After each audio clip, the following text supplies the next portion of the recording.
युद्ध की तैयारियां।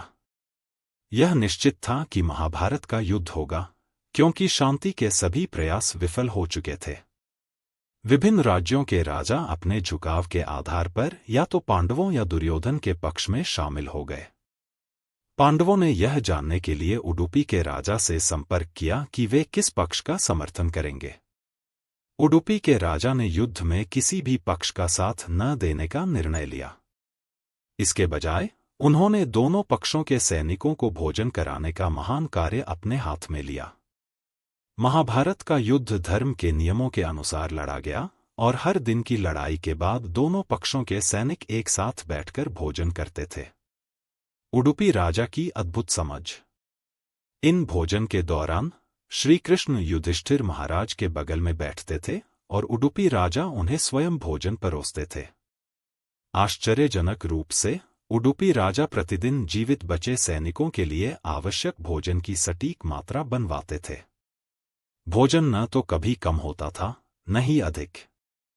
पांडव इस बात से हैरान थे कि उडुपी राजा को यह कैसे पता चलता था कि हर दिन कितने सैनिक मारे जाएंगे। उन्होंने जांच करने का निश्चय किया।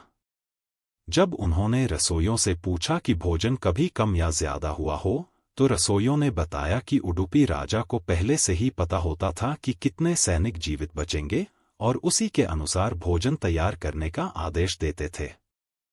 पांडवों ने उत्सुकता से उडुपी राजा से पूछा कि उन्हें यह जानकारी कैसे मिलती है। उडुपी राजा ने बताया कि वे हर दिन श्री कृष्ण को खीर परोसते थे और ध्यान से देखते थे कि कृष्ण कितने मूंगफली खाते हैं।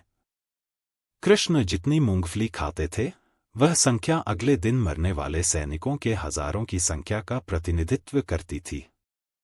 कृष्ण की इच्छा और नियंत्रण का भ्रम। यह समझते हुए कि युद्ध का परिणाम कृष्ण की इच्छा से तय होता है, पांडवों ने श्री कृष्ण से प्रार्थना की और स्वीकार किया कि उनकी लड़ाई केवल एक दिखावा थी और वास्तविक परिणाम तो कृष्ण ने पहले से ही तय कर रखा था। कहानी की शिक्षा। यह घटना सुंदरता से यह दर्शाती है कि सब कुछ श्री कृष्ण की व्यवस्था के अनुसार होता है।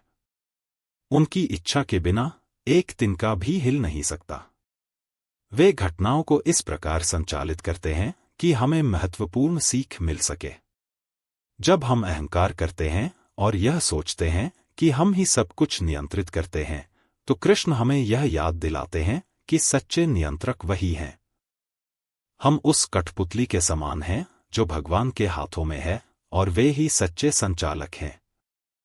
सभी योजनाएं परम भगवान श्री कृष्ण द्वारा बनाई जाती हैं। फिर भी कृष्ण इतने दयालु और कृपालु हैं कि वे अक्सर अपने भक्तों को श्रेय दे देते हैं।